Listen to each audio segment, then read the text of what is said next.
Precisamos mesmo de um Estado apenas por termos medo de outros Estados? Este é o Visão Libertária, sua fonte de informações descentralizadas e distribuídas. O Brasil tem sido uma experiência única e formidável no mundo na propagação do libertarianismo. Em anos recentes, o alcance e a produção de conteúdo com teor libertário e anti-Estado tem crescido exponencialmente e cada vez mais pessoas se identificam como anarcocapitalistas. Apesar de ficar evidente para muitos o caráter agressivo e prejudicial do Estado, pessoas pouco inseridas na literatura libertária ficam frequentemente em dúvida ou não conseguem imaginar como poderia ser fornecida a defesa em uma sociedade sem Estado. Algumas ressalvas devem ser feitas inicialmente. Mesmo com limitações e restrições, já existe hoje a atuação privada na produção de segurança. Tome como exemplo um shopping center, que se trata de um condomínio de lojistas. Os proprietários desse condomínio se dispõem a arcar do próprio bolso com vigilância, câmeras e seguros, pois reconhecem que a sensação de segurança presente ali valoriza suas propriedades e atrai mais frequentadores e clientes ao local. A barbárie e o caos se instalam justamente em bens comuns, como praças e ruas de circulação, onde o Estado detém o monopólio da proteção. Ficamos expostos a furtos e roubos contra carros e pedestres, crimes acontecem à luz do dia e o sentimento de insegurança se propaga. De 2008 a 2018, o Brasil registrou mais de 600 mil homicídios, números que fazem frente aos de uma guerra civil. Quaisquer pessoas mais abastadas e ricas no Brasil, mesmo as desarmamentistas, não abrem mão de circular com seguranças armados, carros blindados e buscam se guardar em condomínios fechados. A incapacidade e incompetência do Estado em prover segurança é gritante. Não bastasse isso, ele deixa evidente como o cidadão comum é desprezível e como a proteção do Estado é a prioridade máxima.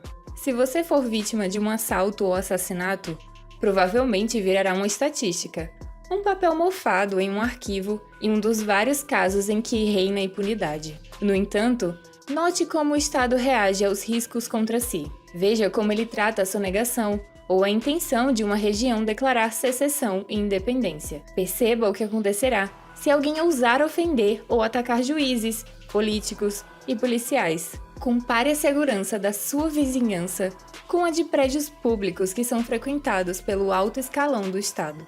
Toda a violência e repreensão é direcionada a quem ameaça o Estado. Uma vez esclarecidos esses pontos, devemos focar em qual solução e argumentação é proposta pelos libertários para a produção de segurança. Vídeos no nosso outro canal, Ancapsu Classic, abordam essa questão e a seguir será feito um complemento inspirado no capítulo 12 da genial obra de Hans Hermann Hoppe, Democracia, o Deus que Falhou. Hoppe associa a crença no estatismo e na segurança coletiva a pensadores como Thomas Hobbes, que popularizou o termo "o homem é o lobo do próprio homem". Estes pensadores acreditavam que, no estado de natureza, os homens estariam em pé de guerra, e para evitar essa situação, seria necessária uma entidade superior para medir esses conflitos. Esta entidade é o Estado. E diferente de empresas privadas, ele é soberano. Isto porque ele é um monopólio compulsório em um território. Você é obrigado a pagar pelo serviço de proteção. Além disso, o Estado pode decidir de forma unilateral quanto que cada um de nós deve pagar por ele. Hoppe, então, desmonta a lógica hobbesiana, expondo as seguintes inconsistências. Primeiro, se os homens têm uma natureza predatória, de nada adiantaria reprimir isto com o Estado, pois ele também é composto por homens. 2. Estados têm um amplo histórico de genocídios, guerras e matanças contra nativos e estrangeiros, então são as organizações mais perigosas que existem no mundo. 3. É uma contradição o Estado assumir o serviço de protetor se ele próprio rouba e expropria a propriedade das pessoas. 4. Se o Estado, por definição, é um monopólio, devemos esperar que ele busque cobrar cada vez mais recursos e entregue cada vez menos serviços para a população. Nós, anarcocapitalistas, acreditamos que o homem é um animal que responde a incentivos. Então, uma sociedade bem-sucedida e pacífica precisa dos incentivos corretos.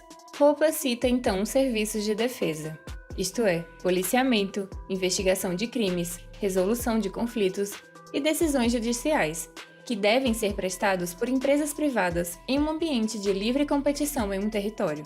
Na sociedade de leis privadas, seguradoras seriam as melhores candidatas para se tornarem agências de segurança privada, por diversos motivos expostos na sequência.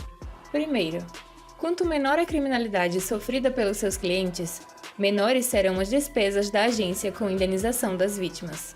Segundo, se um de seus clientes for vítima de agressão, a seguradora tem um incentivo para perseguir e identificar o criminoso, para que ele arque com o prejuízo da restituição da vítima. E ao contrário do que ocorre hoje, a vítima também não teria que sustentar o criminoso, pagando uma estadia e alimentação em uma prisão.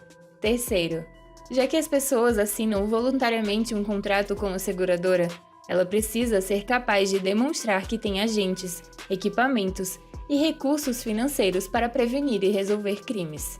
Quarto, bairros seguros são vantajosos para as seguradoras, pois eles têm custos de operação e indenização menor, e as residências e comércios ali presentes têm valor maior para o segurado. Um bairro perigoso, em contrapartida, é muito custoso para a agência de segurança privada, e as propriedades que podem ser seguradas ali têm valor menor. Então, é do interesse comercial da empresa de segurança que existam cada vez mais bairros seguros. Quando há livre mercado de proteção, diversos efeitos virtuosos podem ser sentidos no território livre. Na sociedade libertária, indivíduos são livres para discriminarem suas propriedades contra pessoas que julgam indesejáveis e não são forçados a aceitarem essas pessoas em suas propriedades. Sendo assim, agressores como estupradores, estelionatários e assaltantes, quando não dispostos a aceitar a punição por justiça privada, acabariam marcados e isolados. Não conseguiriam ter contas bancárias e serviços financeiros, não poderiam alugar casas ou hotéis, teriam negados os serviços mais básicos e seguradoras poderiam também se recusar a vender proteção a eles, deixando-os frágeis e vulneráveis. Não restaria outra opção a agressores, além da sua retirada física do território livre em questão. A relação de clientes com agências de segurança privada teria que ser pautada por um contrato aceito pelas duas partes. Este contrato especificaria quais seriam as leis que o segurado deveria seguir, como ele poderia ser abordado por agentes, como seria feita a coleta de provas e o julgamento de conflitos. Indicaria quais recompensas e punições podem ser recebidas pelo segurado, bem como quanto ele deve pagar e o que ele receberá da agência que está contratando. Nenhuma cláusula pode ser mudada pela vontade apenas de um lado. Portanto, o segurado tem previsibilidade e segurança jurídica, livre do risco de um ministro do STF inventar alguma bobagem nova toda semana. A concorrência entre agências forçaria o preço cobrado por proteção para baixo. As empresas de segurança privada seriam forçadas mercadologicamente a cortarem desperdícios. Nenhuma seguradora gastaria 10 bilhões por ano para manter um congresso de políticos parasitas e improdutivos, cheios de mordomias. Nenhuma seguradora manteria uma corte de juízes regada a lagostas e vinho que passa o ano inteiro tentando livrar mafiosos socialistas. E também não perseguiria pessoas pacíficas por cometerem crimes sem vítima, tais como atravessar uma fronteira com um produto barato sem pagar arrego, emitir opiniões que ferem os sentimentos de pessoas sensíveis ou comprar e consumir uma substância alucinógena. Comerciantes e ambulantes que apenas querem ganhar o pão de forma honesta não se preocupariam com policiais canalhas, os humilhando e coagindo. A concorrência das agências de segurança também traria diversificação e variedade de leis dentro de um território. Uma agência poderia vender um direito muçulmano, uma segunda poderia comercializar um direito católico e uma terceira um direito secular. Leis boas e sensatas tenderiam a ser copiadas, e leis ruins e insensatas seriam descartadas. Tudo isto com muito mais flexibilidade e facilidade. As agências também buscariam denominadores comuns, conceitos morais dentro de um território e padronizariam algumas leis entre si, para facilitar a resolução de conflitos entre clientes de duas seguradoras diferentes. Neste modelo anarcocapitalista de segurança privada, guerras seriam desencorajadas e reduzidas. Existe um fator que permite ao Estado americano iniciar guerras e invasões contra outros países em nome de alguns poucos grupos de interesse. Ele consegue obrigar todos os seus mais de 300 milhões de súditos a participarem e financiarem seu esforço bélico, mesmo aqueles que não desejam isto.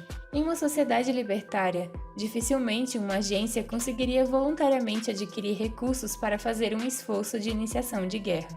Por fim, se territórios livres existirem em paralelo a estados, como poderia ser reprimida a invasão de estados agressores? Primeiro entenda por que a invasão provavelmente não ocorreria. É fato que, na sociedade de leis privadas, agentes governamentais e funcionários públicos de outros estados seriam vistos como párias. Existiriam restrições à imigração destes indivíduos.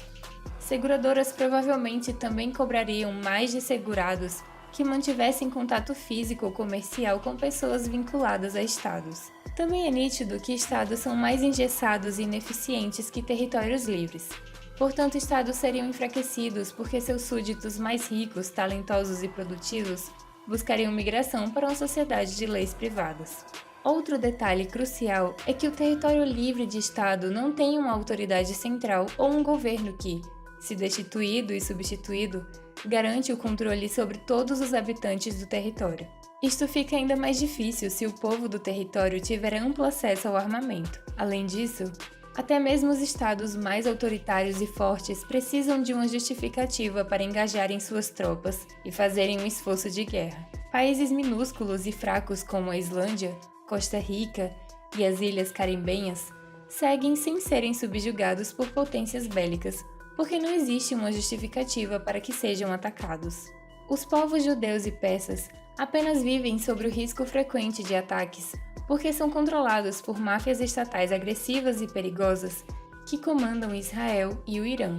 Tirado o Estado da equação, sobrariam apenas alguns poucos judeus e poucos persas agressores, e seria impossível justificar um ataque indiscriminado contra todo o território e povo de onde hoje fica Israel e Irã. Se mesmo após todas essas barreiras, ainda assim um Estado arriscar uma invasão, as seguradoras poderiam ter nos contratos feitos com seus clientes as condições que permitem a aquisição de recursos para realizar a proteção do território. As empresas de segurança privada provavelmente focariam no ataque e execução do alto escalão do Estado, presidente, rei ou generais, e no esforço de propaganda para deslegitimar a agressão do Estado invasor entre seus súditos. Desmontada a farsa da proteção do Estado, ficamos na expectativa por sua completa extinção. Que seja bem-vinda à Sociedade de Leis Privadas. Obrigada por sua audiência. Este artigo foi sugerido e escrito por Gabriel Costa, revisado e narrado por JJ Liber. Esse vídeo foi um oferecimento de armataweb.com, cloud e serviços de data center, 100% de compromisso com a satisfação e privacidade dos clientes. Aceitamos Bitcoin? Veja o link na descrição do vídeo. Se você gostou desse vídeo, clique no ícone de curtir abaixo e compartilhe o vídeo em sua rede social. Se você deseja ser notificado de outros vídeos, inscreva-se no canal e depois clique no ícone de campainha. Escreva artigos você também, acesse o nosso site visãolibertaria.com.